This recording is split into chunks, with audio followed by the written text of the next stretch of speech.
Some people love boating because it's a chance to get away from the marina, get away from the city, get away from the hustle and bustle of life and find a secluded anchorage and be out in the middle of nowhere. And while that's wonderful, there are also other people that want to go to those busy marinas. They want to go to the yacht clubs. They want to go to the waterfront cities.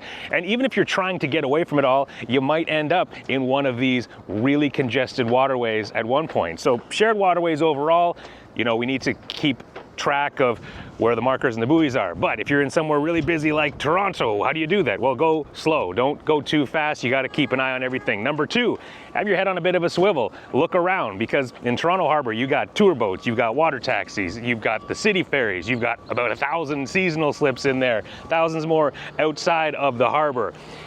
And have the people on your boat help you out as well. Look around, say what you see, go slow, and be courteous. We're all trying to have a good time. There are rules of the road, or rules of the waters. If someone is not adhering to them exactly as they should be, give them the benefit of the doubt. Maybe there's a deadhead floating in the water. Maybe the water's shallower than their boat can handle. I operate under the belief of I don't want to hit anyone for any reason. So go slow, be courteous, and enjoy your time on the water. For more information on this or anything else to keep you safe on the water, go to canboat.ca.